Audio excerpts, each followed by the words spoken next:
Welcome to Aetheric Visions. Today we have The King of Elfland's Daughter. The King of Elfland's Daughter is a 1924 fantasy novel by Anglo-Irish writer Lord Dunsany. It is widely recognized as one of the most influential and acclaimed works in all of fantasy literature. We'll be reading this book in parts. Today we'll start with part 1. Let's begin. The King of Elfland's Daughter, Lord Dunsany, to Lady Dunsany. Preface: I hope that no suggestion of any strange land that may be conveyed by the title will scare readers away from this book. For, though some chapters do indeed tell of Elfland, in the greater part of them there is no more to be shown than the face of the fields we know, and ordinary English woods, and a common village and valley, a good 20 or 25 miles from the border of Elfland. Lord Dunsany. Chapter 1. The Plan of the Parliament of Earl. In their ruddy jackets of leather that reached to their knees, the men of Earl appeared before their lord. The stately white-haired man in his long red room. He leaned in his carven chair and heard their spokesman. And thus their spokesman said, "For 700 years the chiefs of your race have ruled us well, and their deeds are remembered by the minor minstrels, living on yet in their little tinkling songs. And yet the generations stream away, and there is no new thing. What would you?" said the Lord. "We would be ruled by a magic lord," they said. "So be it," said the Lord. "It is 500 years since my people have spoken thus in Parliament, and it shall always be as your Parliament saith. You have spoken, so be it." And he raised his hand and blessed them, and they went. They went back to their ancient crafts, to the fitting of iron to the hooves of horses, to working upon leather, to tending flowers, to ministering to the rugged needs of earth. They followed the ancient ways, and looked for a new thing. But the old lord sent a word to his eldest son, bidding him come before him. And very soon the young man stood before him, in that same carven chair from which he had not moved, where light, growing late, from high windows, showed the aged eyes, looking far into the future, beyond that old lord's time. And seated there, he gave his son his commandment. "Go forth," he said, "before these days of mine are over, and therefore go in haste, and go from here eastwards, and past the fields we know, till you see the lands that clearly pertain to Faerie, and cross their boundary, which is made of twilight, and come to that palace that is only told of in song." "It is far from here," said the young man Aetheric. "Yes," answered he, "it is far. And further still," the young man said, "to return, for distances in those fields are not as here." "Even so," said his father. "What do you bid me do," said the son, "when I come to that palace?" And his father said, "To wed the King of Elfland's daughter." The young man thought of her beauty and crown of ice, and the sweetness that fabulous runes had told was hers. Songs were sung of her on wild hills where tiny strawberries grew, at dusk and by early starlight, and if one sought the singer no man was there. Sometimes only her name was sung softly over and over. Her name was Lirazel. She was a princess of the magic line. The gods had sent their shadows to her christening, and the fairies too would have gone, but that they were frightened to see on their dewy fields the long, dark, moving shadows of the gods, so they stayed hidden in crowds of pale pink anemones, and thence blessed Lirazel. "My people demand a magic lord to rule over them. They have chosen foolishly," the old lord said, "and only the dark ones that show not their faces know all that this will bring. But we, who see not, follow the ancient custom, and do what our people in their parliaments say. It may be some spirit of wisdom they have not known may save them even yet. Go then with your face turned towards that light that beats from fairyland, and that faintly illumines the dusk between sunset and early stars. And this shall guide you till you come to the frontier, and have passed the fields we know." Then he unbuckled a strap and a girdle of leather, and gave his huge sword to his son, saying, This that has brought our family down the ages unto this day shall surely guard you always upon your journey, even though you fare beyond the fields we know. And the young man took it, though he knew that no such sword could avail him. Near the castle of Earl there lived a lonely witch, on high land near the thunder, which used to roll in summer along the hills. There she dwelt by herself, in a narrow cottage of thatch, and roamed the high fields alone to gather the thunderbolts. Of these thunderbolts that had no earthly forging were made, with suitable runes, such weapons as had to parry unearthly dangers. And alone would roam this witch at certain tides of spring, taking the form of a young girl in her beauty, singing among tall flowers in gardens of Earl. She would go at the hour when hawk moths first pass from bell to bell. And of those few that had seen her was this son of the Lord of Earl. And though it was calamity to love her, though it rapt men's thoughts away from all things true, yet the beauty of the form that was not hers had lured him to gaze at her with deep young eyes, till, whether flattery or pity moved her, who knows that is mortal? She spared him whom her arts might well have destroyed, and changing instantly in that garden there, showed him the rightful form of a deadly witch. And even then his eyes did not at once forsake her, and in the moments that his glance still lingered upon that withered shape that haunted the hollyhocks, he had her gratitude that may not be bought, nor won by any charms that Christians know. And she had beckoned to him, and he had followed, and learned from her on her thunder-haunted hill that on the day of need a sword might be made of metals not sprung from earth, with runes along it that would waft away, certainly any thrust of earthly sword, and except for 3 master runes, could thwart the weapons of Elfland. As he took his father's sword, the young man thought of the witch. It was scarcely dark in the valley when he left the castle of Earl, and went so swiftly up the witch's hill that a dim light lingered yet on its highest heaths, when he came near the cottage of the one that he sought, and found her burning bones at a fire in the open. To her he said that the day of his need was come, and she bade him gather thunderbolts in her garden, in the soft earth under her cabbages. And there, with eyes that saw every minute more dimly, and fingers that grew accustomed to the thunderbolt's curious surfaces, he found before darkness came down on him 17, and these he heaped into a silken kerchief and carried back to the witch. On the grass beside her he laid those strangers to earth. From wonderful spaces they came to her magical garden, shaken by thunder from paths that we cannot tread, and though not in themselves containing magic, were well adapted to carry what magic her runes could give. She laid the thigh bone of a materialist down and turned to those stormy wanderers. She arranged them in one straight row by the side of her fire, and over them then she toppled the burning logs and the embers, prodding them down with the ebon stick that is the sceptre of witches, until she had deeply covered those 17 cousins of earth that had visited us from their ethereal home. She stepped back then from her fire, and stretched out her hands, and suddenly blasted it with a frightful rune. The flames leaped up in amazement, and what had been but a lonely fire in the night, with no more mystery than pertains to all such fires, flared suddenly into a thing that wanderers feared.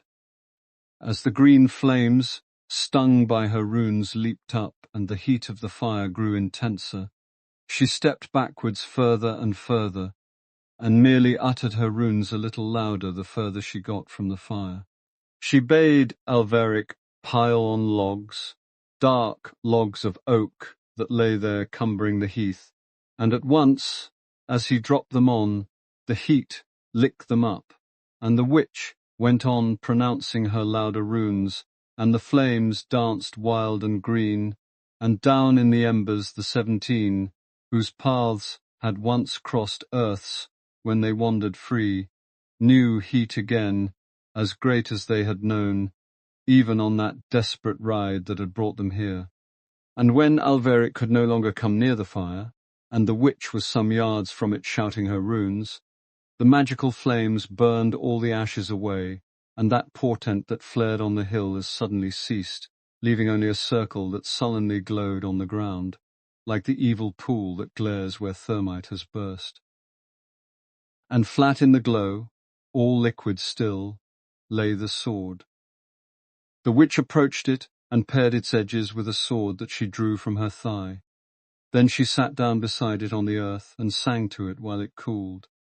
Not like the runes that enraged the flames was the song she sang to the sword. She whose curses had blasted the fire till it shriveled big logs of oak crooned now a melody like a wind in summer blowing from wild wood gardens that no man tended, down valleys loved once by children, now lost to them but for dreams, a song of such memories as lurk and hide along the edges of oblivion, now flashing from beautiful years a glimpse of some golden moment, now passing swiftly out of remembrance again, to go back to the shades of oblivion, and leaving on the mind those faintest traces of little shining feet, which when dimly perceived by us, are called regrets. She sang of old summer noons in the time of harebells. She sang on that high, dark heath, a song that seemed so full of mornings and evenings preserved, with all their dews by her magical craft, from days that had else been lost, that Aetheric wondered of each small wandering wing, that her fire had lured from the dusk, if this were the ghost of some day lost to man, called up by the force of her song from times that were fairer. And all the while the unearthly metal grew harder, the white liquid stiffened and turned red, the glow of the red dwindled, and as it cooled it narrowed, little particles came together, little crevices closed, and as they closed they seized the air about them, and with the air they caught the witch's rune, and gripped it and held it forever. And so it became a magical sword, and little magic there is in English woods, from the time of anemones to the falling of leaves, that was not in the sword. And little magic there is in southern downs, that only sheep roam over and quiet shepherds, that the sword had not too, and there was scent of thyme in it, and sight of lilac, and the chorus of birds that sings before dawn in April, and the deep proud splendour of rhododendrons, and the litheness and laughter of streams, and miles of May. And by the time the sword was black, it was all enchanted with magic.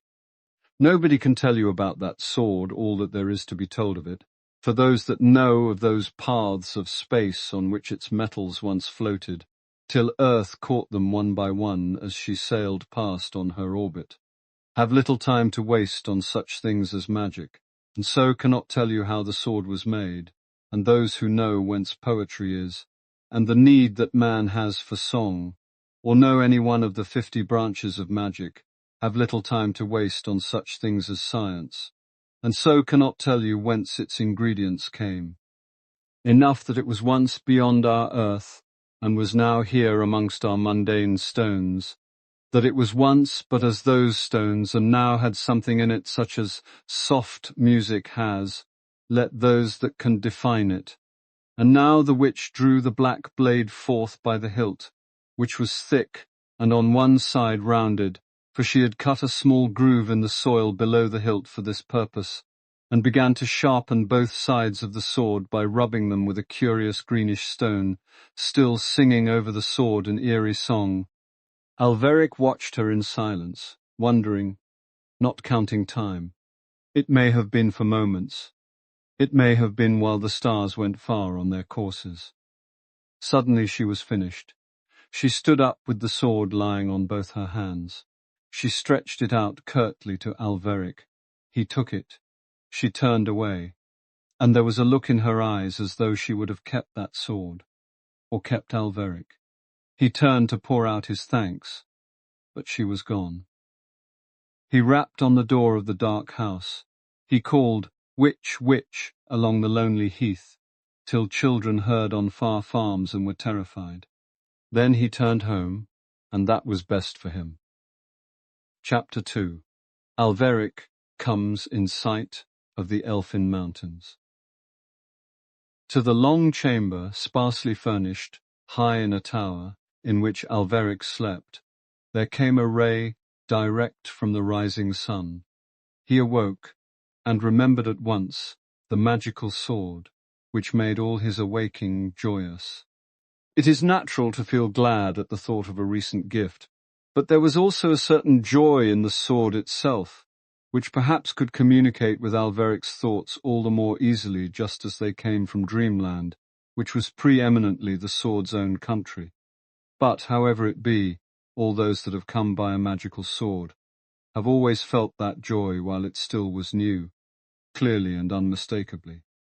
He had no farewells to make, but thought it better instantly to obey his father's command than to stay to explain why he took upon his adventure a sword that he deemed to be better than the one his father loved. So he stayed not even to eat, but put food in a wallet and slung over him by a strap a bottle of good new leather, not waiting to fill it, for he knew he should meet with streams. And wearing his father's sword as swords are commonly worn, he slung the other over his back, with its rough hilt tied near his shoulder, and strode away from the castle and Vale of Earl. Of money he took but little, half a handful of copper only, for use in the fields we know, for he knew not what coin or what means of exchange were used on the other side of the frontier of twilight. Now the Vale of Earl is very near to the border, beyond which there is none of the fields we know. He climbed the hill and strode over the fields and passed through woods of hazel, and the blue sky shone on him merrily as he went by the way of the fields, and the blue was as bright by his feet when he came to the woods, for it was the time of the bluebells. He ate and filled his water bottle, and travelled all day eastwards, and at evening the mountains of Faery came floating into view, the colour of pale forget-me-nots. As the sun set behind Alveric, he looked at those pale blue mountains to see with what colour their peaks would astonish the evening, but never a tint they took from the setting sun, whose splendour was gilding all the fields we know. Never a wrinkle faded upon their precipices, never a shadow deepened, and Alveric learned that for nothing that happens here is any change in the enchanted lands. He turned his eyes from their serene pale beauty back to the fields we know, and there, with their gables lifting into the sunlight above deep hedgerows beautiful with spring, he saw the cottages of earthly men. Past them he walked while the beauty of evening grew with songs of birds, and scents wandering from flowers, and odours that deepened and deepened, and evening decked herself to receive the evening star. But before that star appeared, the young adventurer found the cottage he sought, for flapping above its doorway, he saw the sign of huge brown hide with outlandish letters in gilt, which proclaimed the dweller below to be a worker in leather. An old man came to the door when Alveric knocked, little and bent with age, and he bent more when Alveric named himself.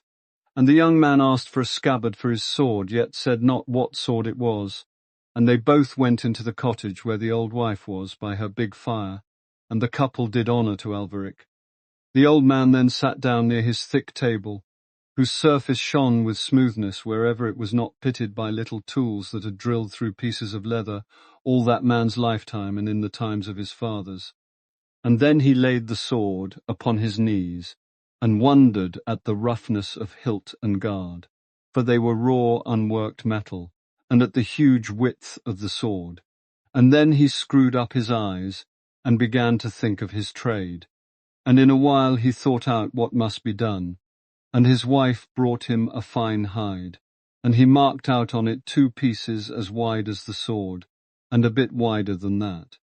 And any questions he asked concerning that wide bright sword Alveric somewhat parried, for he wished not to perplex his mind by telling him all that it was. He perplexed that old couple enough a little later, when he asked them for lodging for the night. And this they gave him with as many apologies as if it were they that had asked a favour, and gave him a great supper out of their cauldron, in which boiled everything that the old man snared.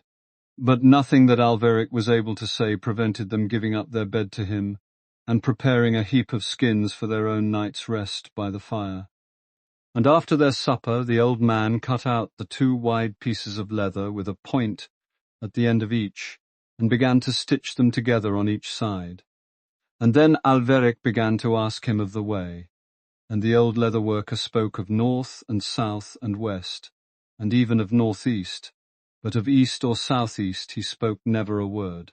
He dwelt near the very edge of the fields we know, yet of any hint of anything lying beyond them, he or his wife said nothing. Where Alveric's journey lay upon the morrow, they seemed to think the world ended. And pondering afterwards, in the bed they gave him, all that the old man had said. Alveric sometimes marvelled at his ignorance, and yet sometimes wondered if it might have been skill by which those two had avoided all the evening any word of anything lying to the east or south-east of their home. He wondered if in his early days the old man might have gone there, but he was unable even to wonder what he had found there if he had gone. Then Alveric fell asleep, and dreams gave him hints and guesses of the old man's wanderings in fairyland, but gave him no better guides than he had already, and these were the pale blue peaks of the Elfin mountains. The old man woke him after he had slept long. When he came to the day room, a bright fire was burning there. His breakfast was ready for him, and the scabbard made, which fitted the sword exactly. The old people waited on him silently and took payment for the scabbard, but would not take aught for their hospitality. Silently they watched him rise to go, and followed him without a word to the door, and outside it watched him still, clearly hoping that he would turn to the north or west. But when he turned and strode for the Elfin mountains, they watched him no more, for their faces never were turned that way. And though they watched him no longer yet, he waved his hand in farewell, for he had a feeling for the cottages and fields of these simple folk, such as they had not for the enchanted lands. He walked in the sparkling morning through scenes familiar from infancy. He saw the ruddy orchis flowering early, reminding the bluebells they were just past their prime. The small young leaves of the oak were yet a brownish yellow. The new beech leaves shone like brass, where the cuckoo was calling clearly, and a birch tree looked like a wild woodland creature that had draped herself in green gauze. On favoured bushes there were buds of May. Alveric said over and over to himself farewell to all these things. The cuckoo went on calling, and not for him. And then, as he pushed through a hedge into a field untended, there suddenly closed before him in the field was, as his father had told, the frontier of twilight. It stretched across the fields in front of him, blue and dense like water, and things seen through it seemed misshapen and shining. He looked back once over the fields we know. The cuckoo went on calling unconcernedly. A small bird sang about its own affairs, and, nothing seeming to answer or heed his farewells, Alveric strode on boldly into those long masses of twilight. A man in a field not far was calling to horses. There were folk talking in a neighbouring lane, as Alveric stepped into the rampart of twilight. At once all these sounds grew dim, humming faintly, as from great distances. In a few strides he was through, and not a murmur at all came then from the fields we know. The fields through which he had come had suddenly ended. There was no trace of its hedges bright with new green. He looked back, and the frontier seemed lowering, cloudy and smoky. He looked all round and saw no familiar thing. In the place of the beauty of May were the wonders and splendours of Elfland. The pale blue mountains stood august in their glory, shimmering and rippling in a golden light that seemed as though it rhythmically poured from the peaks and flooded all those slopes with breezes of gold. And below them, far off as yet, he saw, going up all silver into the air, the spires of the palace only told of in song. He was on a plain on which the flowers were queer and the shape of the trees monstrous. He started at once toward the silver spires. To those who may have wisely kept their fancies within the boundary of the fields, we know it is difficult for me to tell of the land to which Alveric had come, so that in their minds they can see that plain with its scattered trees, and far off the dark wood out of which the palace of Elfland lifted those glittering spires, and above them and beyond them that serene range of mountains whose pinnacles took no colour from any light we see. Yet it is for this very purpose that our fancies travel far, and if my reader through fault of mine fail to picture the peaks of Elfland, my fancy had better have stayed in the fields we know. Know then that in Elfland are colours more deep than are in our fields, and the very air there glows with so deep a lucency that all things seen there have something of the look of our trees and flowers in June reflected in water. And the colour of Elfland, of which I despaired to tell, may yet be told, for we have hints of it here. The deep blue of the night in summer just as the gloaming has gone, the pale blue of Venus flooding the evening with light, the deeps of lakes in the twilight, all these are hints of that colour.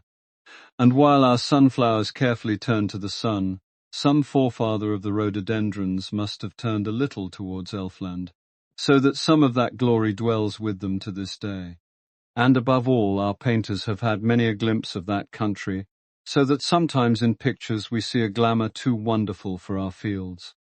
It is a memory of theirs that intruded from some old glimpse of the pale blue mountains, while they sat at easels painting the fields we know. So, Aetheric strode on through the luminous air of that land whose glimpses dimly remembered are inspirations here. And at once he felt less lonely, for there is a barrier in the fields we know, drawn sharply between men and all other life, so that if we be but a day away from our kind, we are lonely. But once across the boundary of twilight, and Aetheric saw this barrier was down. Crows walking on the moor looked whimsically at him.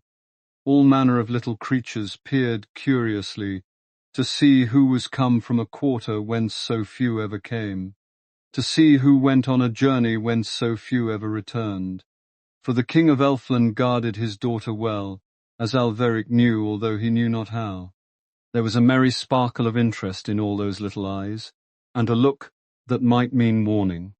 There was perhaps less mystery here than on our side of the boundary of twilight, for nothing lurked, or seemed to lurk behind great boles of oak, as in certain lights and seasons things may lurk in the fields we know. No strangeness hid on the far side of ridges. Nothing haunted deep woods. Whatever might possibly lurk was clearly there to be seen. Whatever strangeness might be was spread in full sight of the traveller. Whatever might haunt deep woods lived there in the open day. And so strong lay the enchantment deep over all that land, that not only did beasts and men guess each other's meanings well, but there seemed to be an understanding even, that reached from men to trees and from trees to men. Lonely pine trees that Aetheric passed now and then on the moor, their trunks glowing always with the ruddy light that they had got by magic from some old sunset, seemed to stand with their branches akimbo and lean over a little to look at him. It seemed almost as though they had not always been trees, before enchantment had overtaken them there. It seemed they would tell him something.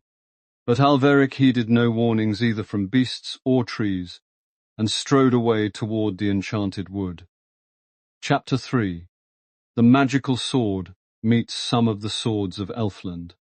When Aetheric came to the enchanted wood, the light in which Elfland glowed had neither grown nor dwindled, and he saw that it came from no radiance that shines on the fields we know, unless the wandering lights of wonderful moments that sometimes astonish our fields, and are gone the instant they come, are strayed over the border of Elfland by some momentary disorder of magic.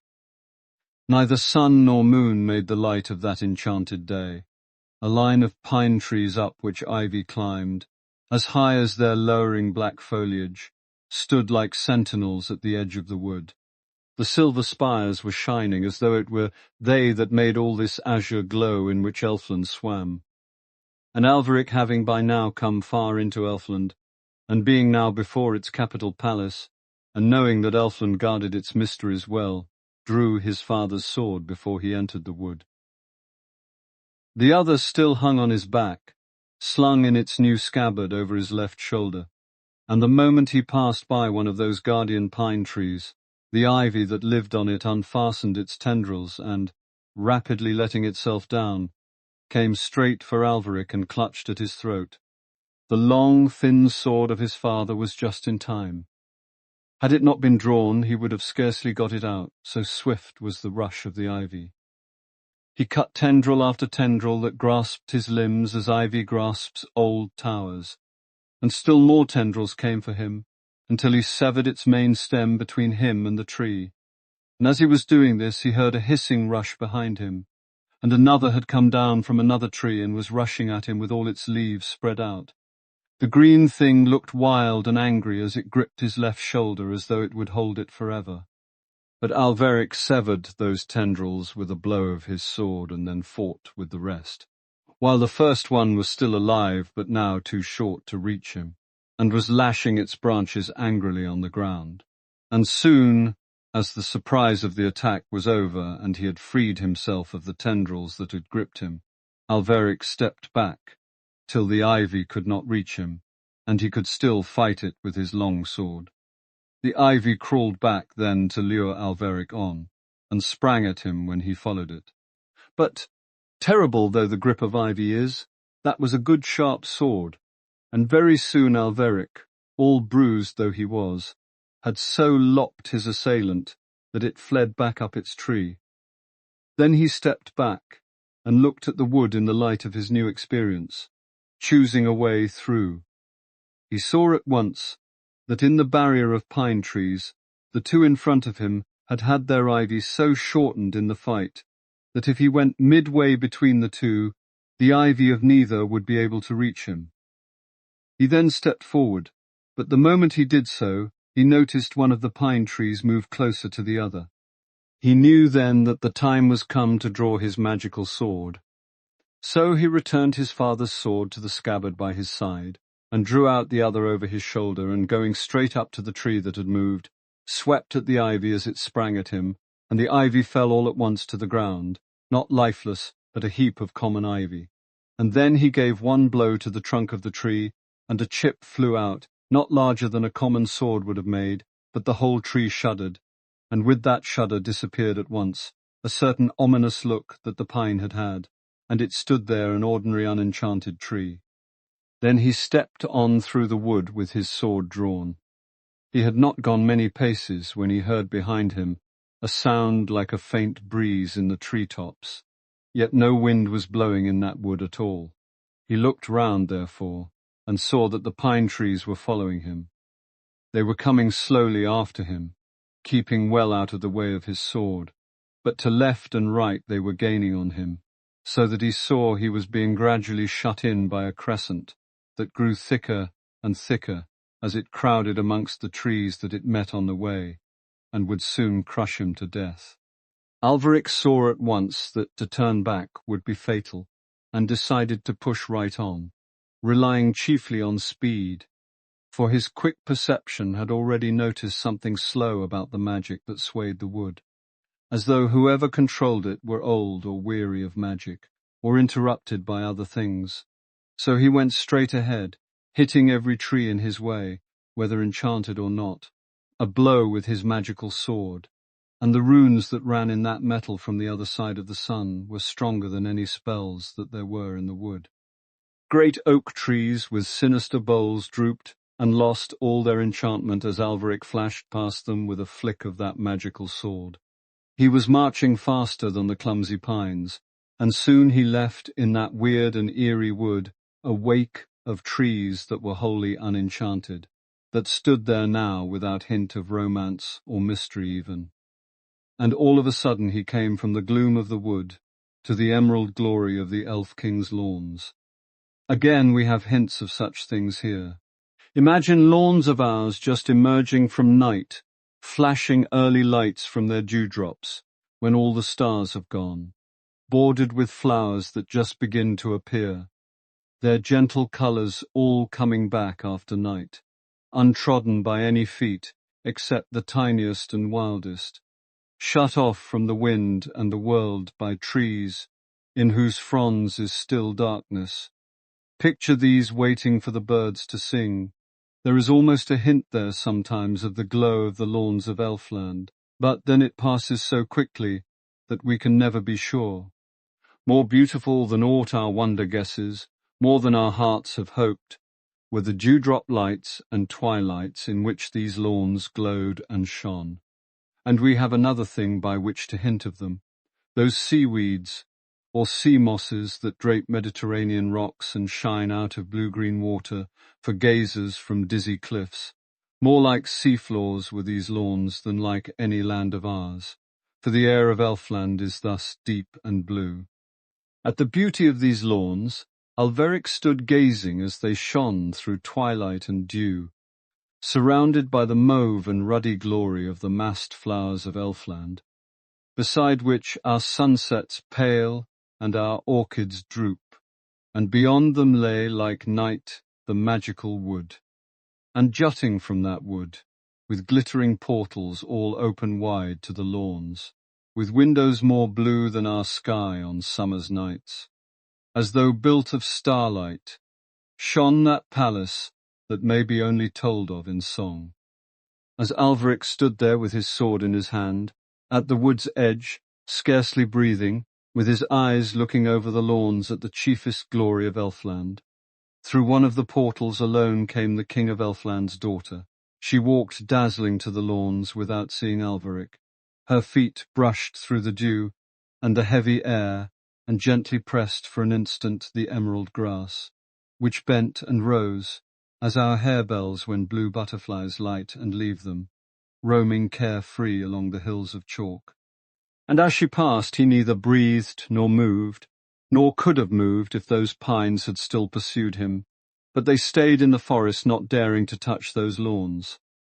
She wore a crown that seemed to be carved of great pale sapphires. She shone on those lawns and gardens like a dawn coming unaware, out of long night, on some planet nearer than us, to the sun. And as she passed near Alveric, she suddenly turned her head, and her eyes opened in a little wonder. She had never before seen a man from the fields we know. And Alveric gazed in her eyes, all speechless and powerless still. It was indeed the Princess Lirazel in her beauty. And then he saw that her crown was not of sapphires but ice. "Who are you?" she said, and her voice had the music that, of earthly things, was most like ice in thousands of broken pieces, rocked by a wind of spring upon lakes in some northern country. And he said, "I come from the fields that are mapped and known." And then she sighed for a moment for those fields, for she had heard how life beautifully passes there, and how there are always in those fields young generations, and she thought of the changing seasons and children and age, of which elfin minstrels had sung when they told of earth. And when he saw her sigh for the fields, we know he told her somewhat of that land whence he had come. And she questioned him further, and soon he was telling her tales of his home and the Vale of Earl. And she wondered to hear of it, and asked him many questions more. And then he told her all that he knew of Earth, not presuming to tell Earth's story from what his own eyes had seen in his bare score of years, but telling those tales and fables of the ways of beasts and men, that the folk of Earl had drawn out of the ages, and which their elders told by the fire at evening when children asked of what happened long ago. Thus, on the edge of those lawns whose miraculous glory was framed by flowers we have never known, with the magical wood behind them, and that palace shining near which may only be told of in song, they spoke of the simple wisdom of old men and old women, telling of harvests and the blossoming of roses and May, of when to plant in gardens, of what wild animals knew, how to heal, how to sow, how to thatch, and of which of the winds in what seasons blow over the fields we know. And then there appeared those knights, who guard that palace lest any should come through the enchanted wood. 4 of them, they came shining over the lawns in armour, their faces not to be seen. In all the enchanted centuries of their lives, they had not dared to dream of the princess. They had never bared their faces when they knelt armed before her.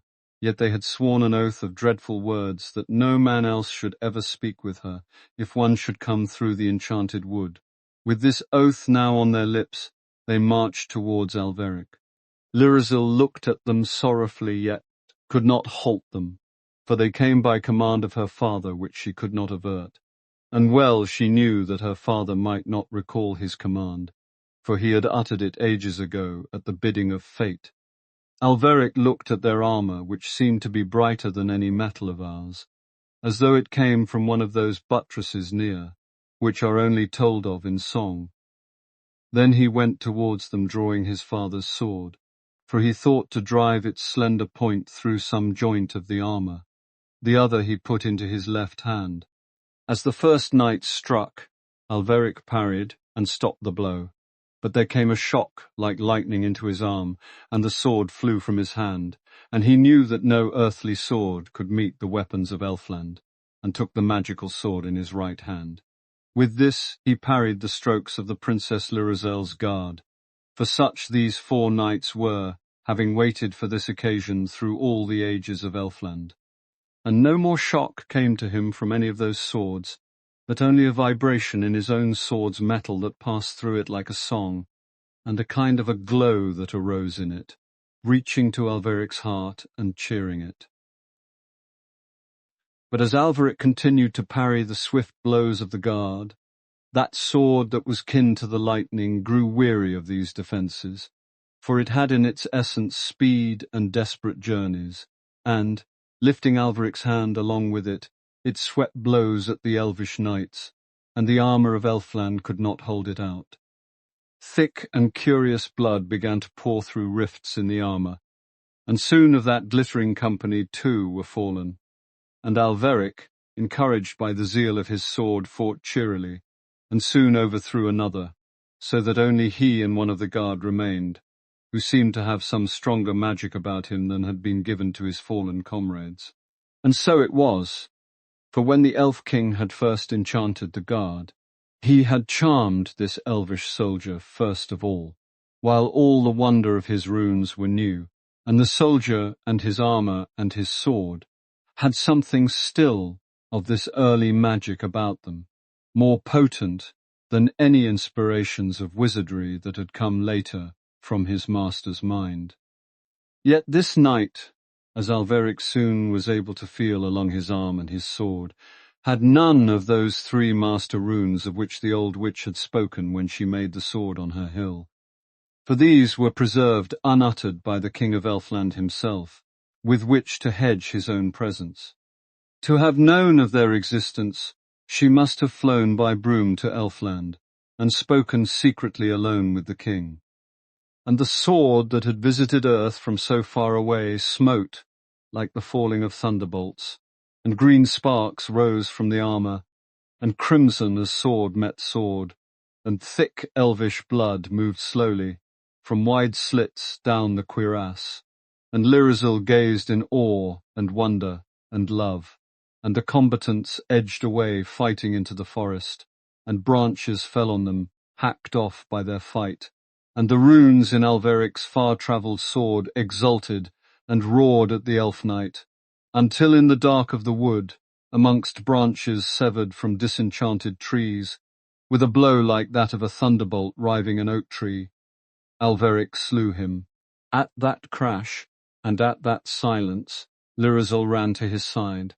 "Quick," she said, "for my father has 3 runes." She durst not speak of them. "Whither?"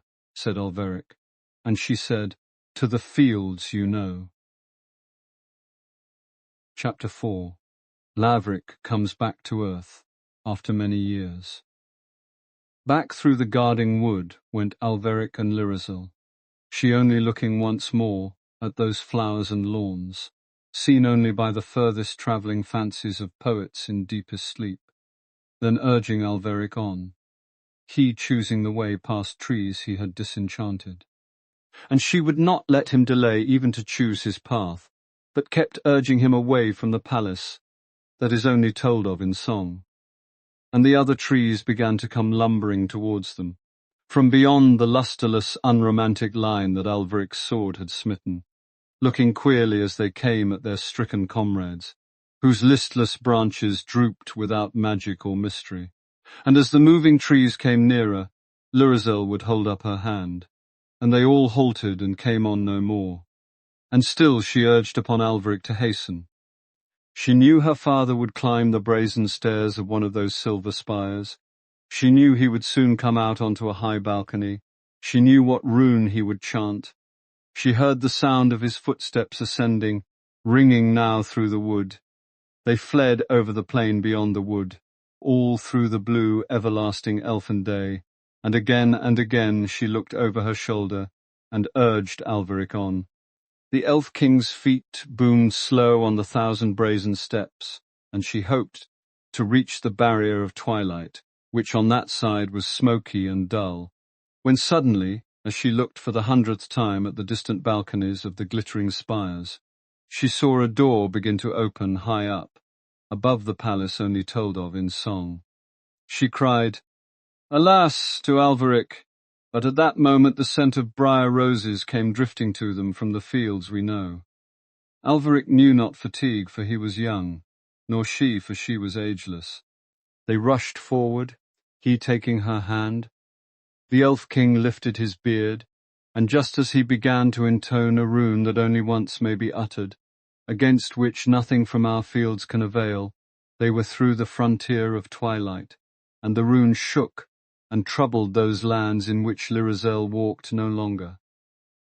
When Lirazel looked upon those fields we know, as strange to her as once they have been to us, their beauty delighted her. She laughed to see the haystacks, and loved their quaintness. A lark was singing, and Lirazel spoke to it, and the lark seemed not to understand, but she turned to other glories of our fields, for all were new to her, and forgot the lark. It was curiously no longer the season of bluebells, for all the foxgloves were blooming, and the may was gone, and the wild roses were there. Aetheric never understood this. It was early morning, and the sun was shining, giving soft colours to our fields, and Lirazel rejoiced in those fields of ours at more common things than one might believe there were amongst the familiar sights of earth's every day. So glad was she, so gay, with her cries of surprise and her laughter, that there seemed thenceforth to Aetheric a beauty that he had never dreamed of in buttercups, and a humour in carts that he never had thought of before. Each moment she found with a cry of joyous discovery some treasure of earth's that he had not known to be fair. And then, as he watched her bringing a beauty to our fields more delicate even than that the wild roses brought, he saw that her crown of ice had melted away. And thus she came from the palace that may only be told of in song, over the fields of which I need not tell, for they were the familiar fields of earth, that the ages change but little and only for a while, and came at evening with Aetheric to his home. All was changed in the castle of Earl. In the gateway they met a guardian whom Aetheric knew. The man wondered to see them. In the hall and upon the stairway they met some that tended the castle, who turned their heads in surprise.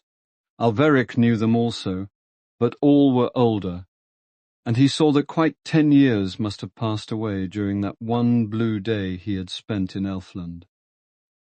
Who does not know that this is the way of Elfland? And yet who would not be surprised if they saw it happen, as Aetheric saw it now? He turned to Lirazel, and told her how 10 or 12 years were gone, but it was as though a humble man, who had wed an earthly princess, should tell her he had lost sixpence. Time had had no value or meaning to Lirazel, and she was untroubled to hear of the 10 lost years. She did not dream what time means to us here.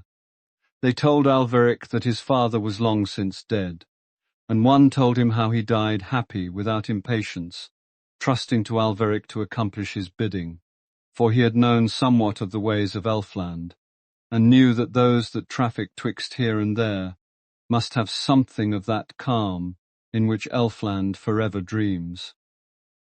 That the valley, ringing late, they heard the blacksmith's work. This blacksmith was he who had been the spokesman of those who went once to the long red room to the Lord of Earl, and all these men yet lived. For time, though it moved over the Vale of Earl, as over all fields we know, moved gently, not as in our cities. Thence Aetheric, Lirazel, went to the holy place of the Freer, and when they found him, Aetheric asked the Freer to wed them with Christum rites. And when the Freer saw the beauty of Lirazel flash mid the common things in his little holy place, for he had ornamented the walls of his house with knick-knacks that he sometimes bought at the fairs, he feared at once she was of no mortal line. And when he asked her whence she came, and she happily answered Elfland, the good man clasped his hands and told her earnestly how all in that land dwelt beyond salvation.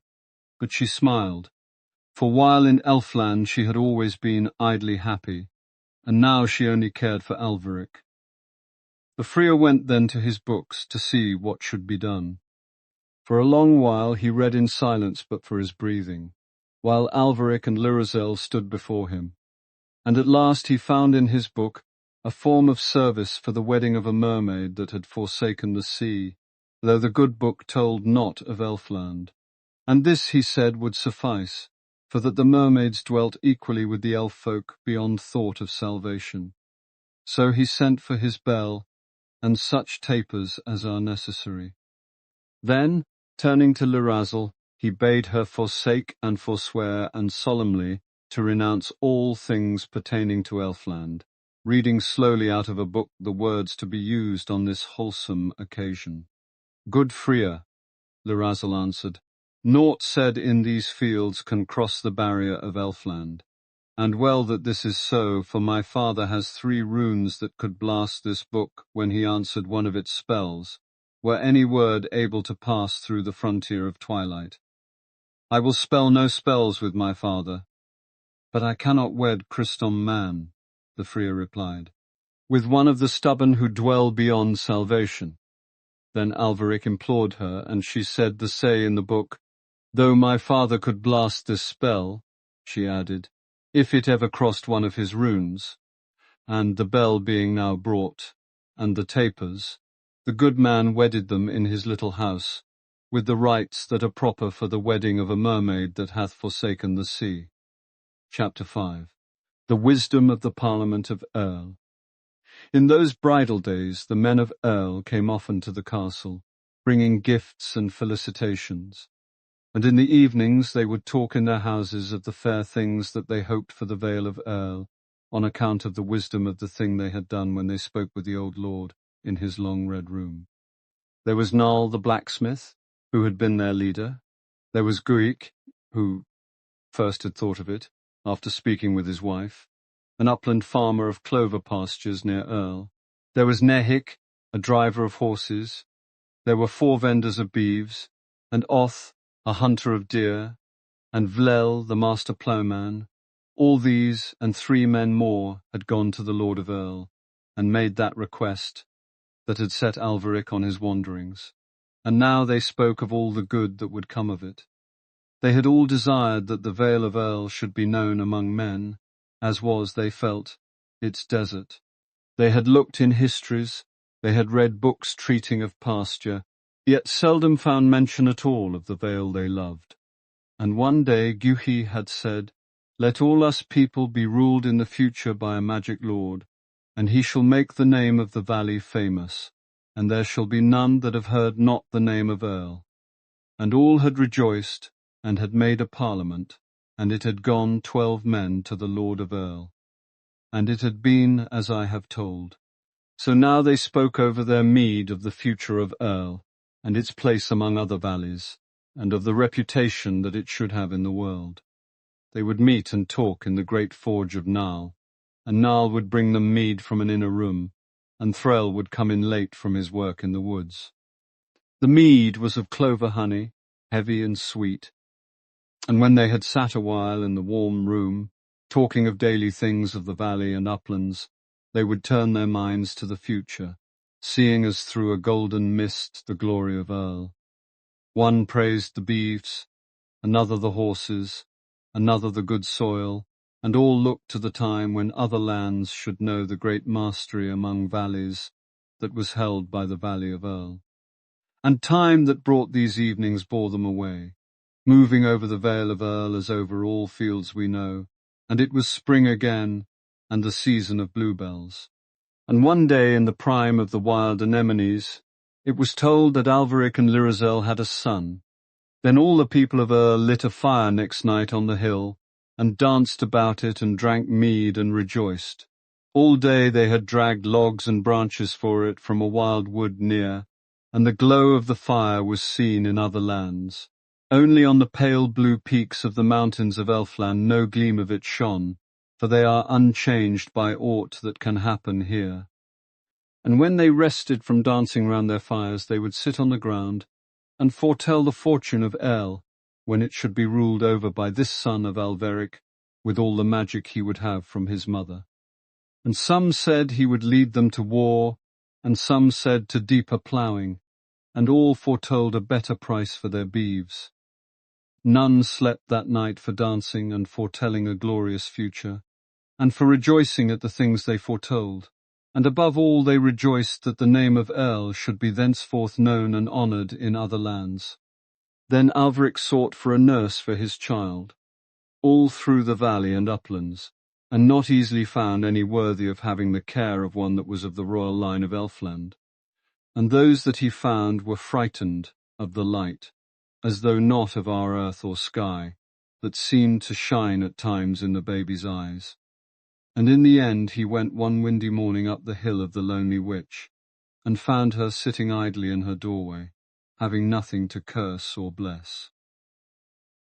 "Well," said the witch, "did the sword bring you fortune?" "Who knows?" said Aetheric. "What brings fortune, since we cannot see the end?"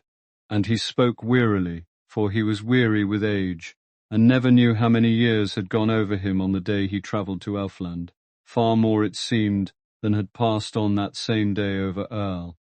"Aye," said the witch, "who knows the end but we?" "Mother witch," said Aetheric, "I wedded the king of Elfland's daughter." "That was a great advancement," said the old witch. "Mother witch," said Aetheric, "we have a child, and who shall care for him?" "No human task," said the witch.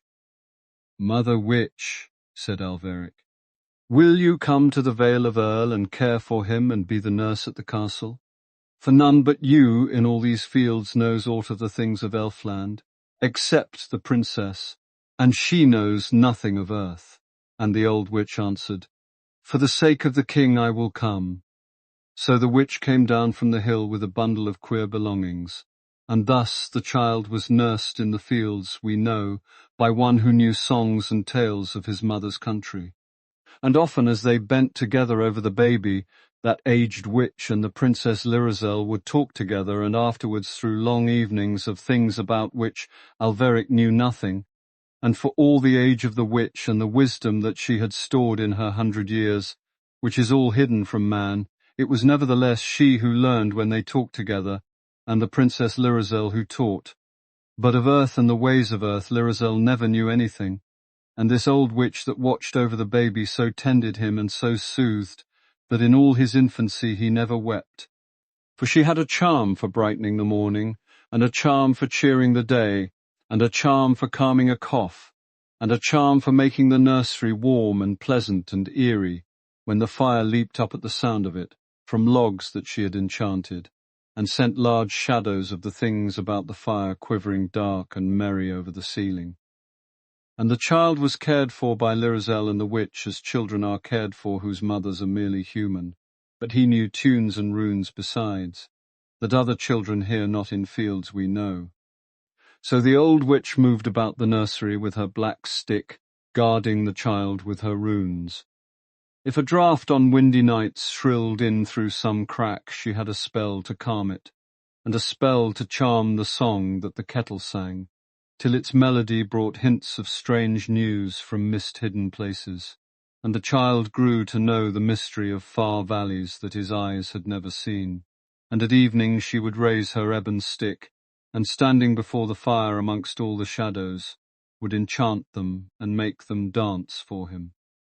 And they took all manner of shapes of good and evil, dancing to please the baby, so that he came to have knowledge not only of the things with which earth is stored, pigs, trees, camels, crocodiles, wolves and ducks, good dogs and the gentle cow, but of the darker things also that men have feared, and the things they have hoped and guessed. Through those evenings the things that happen, and the creatures that are, passed over those nursery walls, and he grew familiar with the fields we know. And on warm afternoons the witch would carry him through the village, and all the dogs would bark at her eerie figure, but durst not come too close, for a page boy behind her carried the ebon stick. And dogs, that know so much, that know how far a man can throw a stone, and if he would beat them, and if he durst not, knew also that this was no ordinary stick. So they kept far away from that queer black stick in the hand of the page, and snarled, and the villagers came out to see. And all were glad when they saw how magical a nurse the young heir had. For here, they said, Artua, the witch Zero-Nerel, and they declared that she would bring him up amongst the true principles of wizardry, and that in his time there would be magic that would make all their valley famous. And they beat their dogs until they slunk indoors. But the dogs clung to their suspicions still, so that when the men were gone to the forge of Narl, and their houses were quiet in the moonlight, and Narl's windows glowed, and the mead had gone round, and they talked of the future of Earl, more and more voices joining in the tale of its coming glory.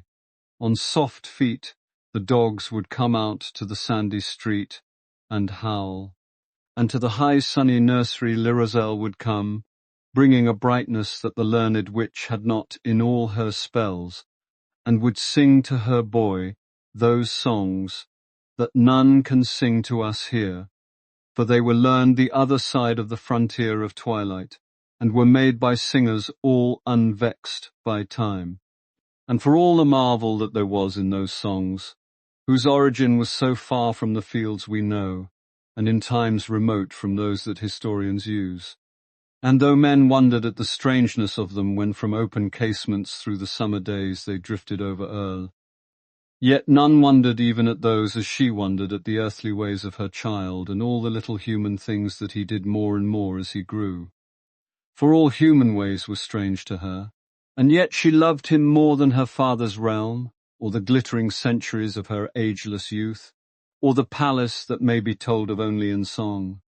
In those days Aetheric learned that she would never now grow familiar with earthly things, never understand the folk that dwelt in the valley, never read wise books without laughter, never care for earthly ways, never feel more at ease in the castle of Earl than any woodland thing that Threll might have snared and kept caged in a house.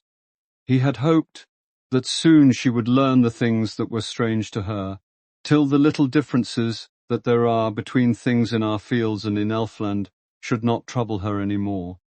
But he saw at last that the things that were strange would always so remain, and that all the centuries of her timeless home had not so lightly shaped her thoughts and fancies that they could be altered by our brief years here. When he had learned this, he had learned the truth. Between the spirits of Aetheric and Lirazel lay all the distance there is between earth and Elfland, and love bridged the distance, which can bridge further than that. Yet when for a moment on the golden bridge he would pause, and let his thoughts look down at the gulf, all his mind would grow giddy, and Aetheric trembled. What of the end, he thought, and feared lest it should be stranger than the beginning. And she did not see that she should know anything. Was not her beauty enough? Had not a lover come at last to those lawns that shone by the palace, only told of in song, and rescued her from her uncompanioned fate and from that perpetual calm? Was it not enough that he had come? Must she needs understand the curious things folk did? Must she never dance in the road, never speak to goats, never laugh at funerals, never sing at night? Why? What was joy for, if it must be hidden? Must merriment bow to dullness in these strange fields she had come to? And then one day she saw how a woman of Earl looked less fair than she had looked a year ago. Little enough was the change, but her swift eyes saw it surely, and she went to Aetheric crying to be comforted, because she feared that time and the fields we know might have power to harm that beauty that the long, long ages of Elfland had never dared to dim. And Aetheric had said that time must have his way, as all men know, and where was the good of complaining